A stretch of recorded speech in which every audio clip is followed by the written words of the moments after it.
everybody. Hope you're doing well. And now, if you don't mind, we're going to get to the news. The White House released a 3-page memo on Friday summarizing the results of President Trump's semi-annual physical. And while he's experiencing some mild nausea and loss of appetite, the doctor is expected to make a full recovery. President Trump bragged yesterday that he aced a cognitive check during his recent physical. Okay, for the last time, those aren't given a letter grade. If you saw an A, it was probably hepatitis. That's right, President Trump bragged that he aced a cognitive check during his recent physical and said, quote, "In fact, this is my 4th such test, all perfect. If you're so good at them, why do they keep giving them to you? They don't give you 4 colonoscopies if you're pooping normal."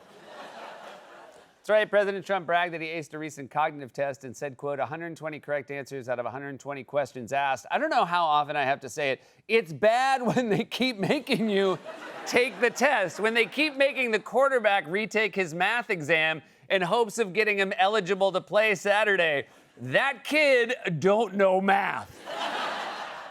In a new interview with Fox News, President Trump demanded that the Strait of Hormuz be opened, but added, quote, "We don't need the Strait," in case anyone was looking for a new slogan for Pride Month. Treasury Secretary Scott Bessent said last week that his department had designed a new $250 bill with President Trump's image, and not for nothing, but that's the best picture you could get? I would think for $250 he could get a decent haircut. President Trump criticized musicians over the weekend for dropping out of a concert series to celebrate the country's 250th birthday. And do you know how unpopular you have to be for Milli Vanilli to back out? I'm pretty sure I could get them for my birthday. They were famous for a year in the 90s, don't actually sing, and one of them's dead. Donald Trump Jr. recently married his fiancée, Bettina Anderson. Don can't wait for the honeymoon, and Bettina can't be forced to testify against him. That's about right. After getting married last month in the Bahamas in a small private ceremony, Donald Trump Jr. and Bettina Anderson are reportedly planning a larger celebration for later this year. Man, how many weddings are you going to make this guy avoid? And finally, in a recent post on X, U.S. Ambassador to Greece, Kimberly Guilfoyle, celebrated a new McDonald's location in Athens and called it a, quote, "the most technologically advanced McDonald's in all of Europe," which just means the ice cream machine works. That was a monologue, everybody. Look at us. We're back after a hiatus. We got a great show for you tonight. He's a multi-talented actor and writer. You know him from Ted Lasso. You know him from Shrinking. He co-wrote and stars in the new movie Office Romance, which premieres June 5th on Netflix. Brett Goldstein is here, everybody. He is a New York Times best-selling author. His new book, The Land and Its People, is available now. Our friend David Sedaris is back on the show. Before we get all that, well, we're back from a 2-week break, and once again, the news has been very chill. We asked our crack team of researchers to spend the entire 2 weeks scouring every newspaper in the country, and it turns out nothing's happening. Brings us to our recurring news segment, Everything's Great. Nothing bad can happen. It can only good happen. That's right. It's been a relaxing and normal 2 weeks, and nothing is real. Sorry, was that? Iran suspended peace talks with the U.S. Iran and the U.S. exchanged more fire. The Strait of Hormuz is still closed. The president claimed he was near a deal with Iran for the 37th time and told everybody to sit back and relax. All right, well, yeah, that's fine. That's just the Middle East. What's that? A judge said the president can't put his name on the Kennedy Center? The president set up a $1.8 billion slush fund for criminals who stormed the Capitol to overturn the results of an election after he sued his own administration for something that happened while he was president? Oh. What? The Secretary of Health and Human Services wrestled a bunch of snakes like a zombie Jack Hanna? The GOP called the Democratic nominee for Senate in Texas a transgender vegan, even though both are not true. Pam Bondi refused to answer questions from Congress about Donald Trump's name appearing in the Epstein file. The FBI director went on a VIP snorkel event at a Pearl Harbor memorial, which makes sense because his face always looks like it just ran out of air.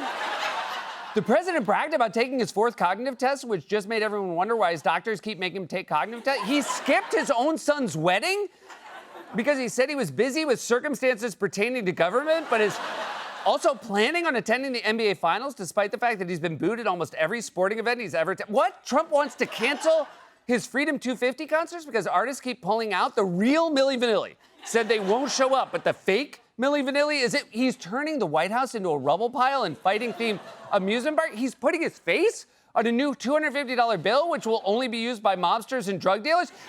He made 3,700 stock trades, including companies he's publicly promoted, and gave a no-bid contract to change the color of the Lincoln reflector. His White House intervened to get a Pentagon deal for a company connected to his own... He posted a meme of his face on Mount Rushmore where it looks like all the other presidents are trying not to make eye contact.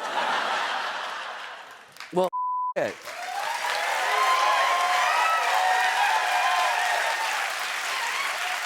I mean, it turns out a ton of stuff happened. I apologize for my initial bounce on it. For more on all this, it's time for a closer look. The president spent the weekend lashing out with more than 60 social media posts over the course of 14 hours, including attacks on judges, political rivals, and the Pope. But let's cut him some slack, okay? He's been under a lot of stress lately after a barrage of legal and political setbacks. Today, Iranian state media says that Tehran is suspending peace talks with the U.S. President Trump responded to the announcement, telling NBC News that he thinks Iran going silent would be very good, adding, "I think I can wait as long as they want." In the latest CBS News poll, 66% say they disapproved of Trump's handling of the war in Iran. His overall approval ratings continue to slip, falling to an all-time low of 34%. President Trump's proposed $1.776 billion so-called anti-weaponization fund is running into trouble on multiple fronts, not only facing resistance from congressional Republicans, but now drawing legal scrutiny as well. A judge today temporarily halted work on the president's anti-weaponization fund.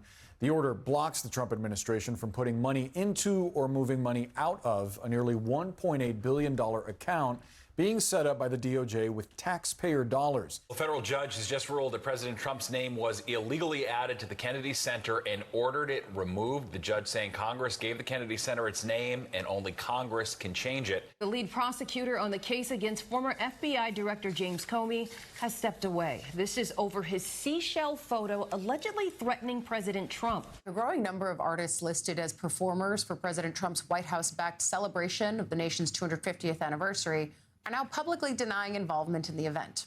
They include Morris Day and The Time, rapper Young MC, Jody Rocco of Milli Vanilli, country singer Martina McBride, and the Commodores have all either pulled out of the event or said they didn't know that they were involved in the first place.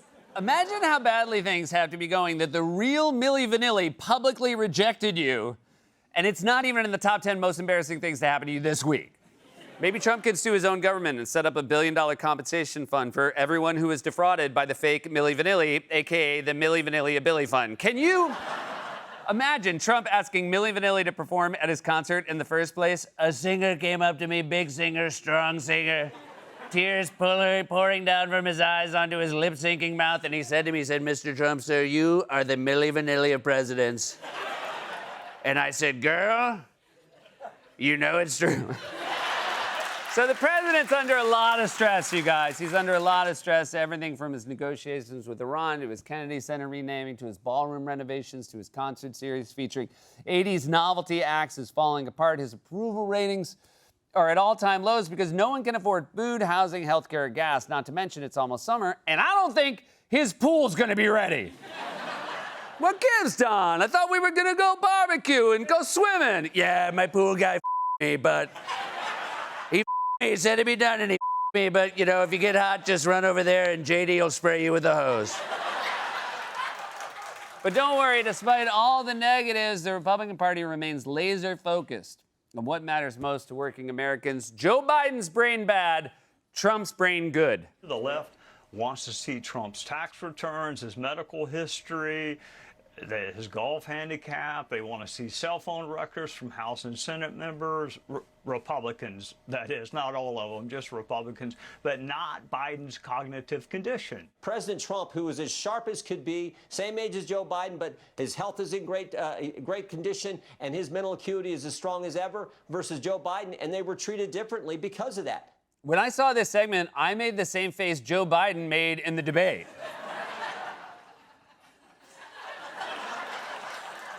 Also, it's not the flex you think it is to say his mental acuity is stronger than ever versus Joe Biden. Nobody is currently using Joe Biden as the high watermark for mental acuity. Saying someone is sharp versus Joe Biden is like saying someone's good at breakdancing versus Ray Gun.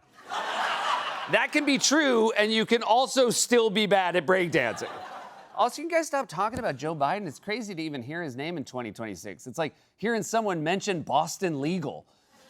But it's not just Fox News. With inflation soaring and the war spiraling and his poll numbers in free fall, the president has been obsessing more than usual in recent weeks over the condition of his brain.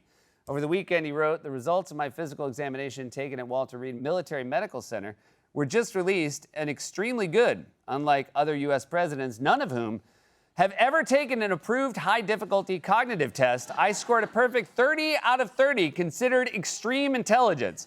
In fact, this is my fourth such test, all perfect, or 120 correct answers out of 120 questions. It is very rare that anyone gets a perfect score, especially when achieved 4 times in a row."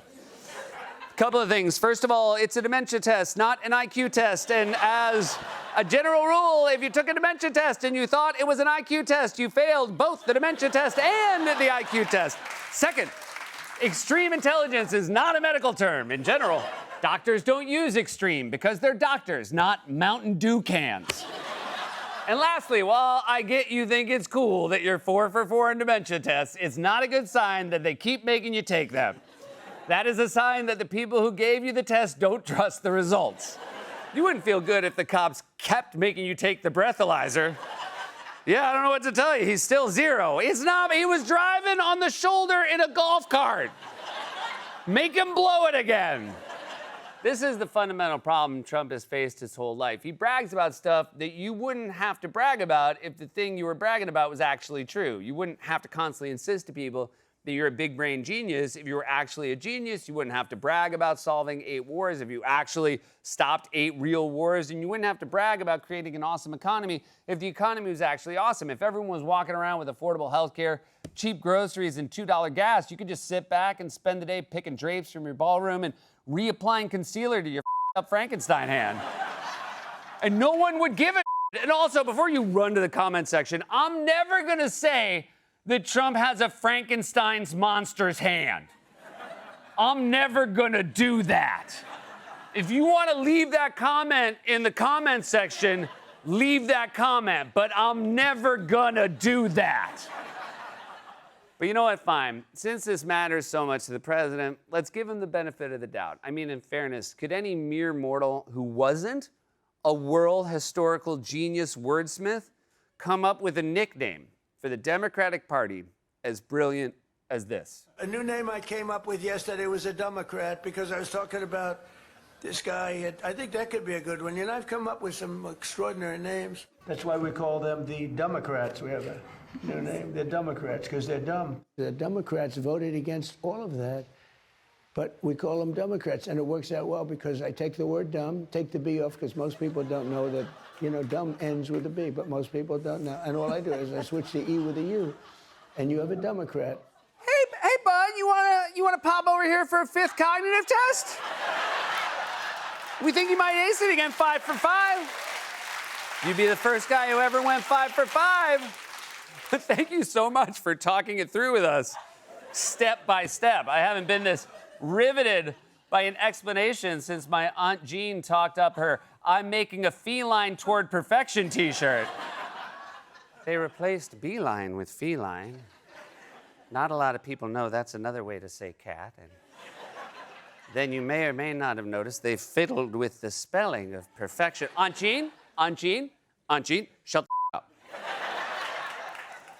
Also, the best part about this is how it's an inadvertent burn on everyone in Trump's orbit. Not only is Trump admitting that he didn't know how to spell the word dumb, he's also implying it was news to everyone around him as well. I was talking to Marco and JD, and I told them, gentlemen, prepare to have your mind blown. Dumb ends with a B. You should have seen their faces. It was like they were both thinking, dear God, what have I done with my life? This isn't even the first time Trump has claimed that he just noticed the spelling of a one-syllable word and thought his observation made him a generational intellect. Drug traffic coming into our country is way down. And by sea, by ocean, by the water, you know, a lot of people say, what do you mean by sea? Is it sea, like vision? No, it's the SEA. But it's down 97%. You know how you spell us, right? You spell us, U.S. I just picked that up. Has anyone ever thought of that? I just picked that up.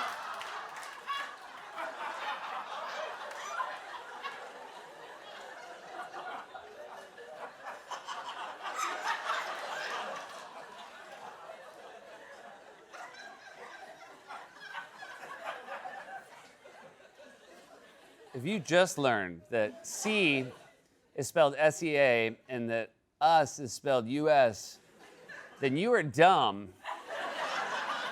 spelled D-U-M. You don't even deserve the B! In some ways, I have to admit, I'm envious of Trump. I wish I could be as confident about anything as Trump is about spelling one-syllable words. Can you imagine this dude in a spelling bee? Balintawak. B-L-I-N-T-A-W-A-K. Tesseraconter. T-S-S-A-R-A-C-O-N-T-E-R. Toracatapsia. T-A-U-R-O-K-T-H-A-P-S-I-A. You spell us, U.S. I just picked that up. The president is using his office to enrich himself and his family, put his face on monuments and money, and set up a slush fund for his criminal supporters, all while waging a disastrous war that has made life harder and more expensive for working Americans. There are lots of words you could use to describe it. Corrupt, incompetent, immoral, but at the end of the day, there's only one word that works best, and that's... The word dumb. That is the word, and this has been A Closer Look.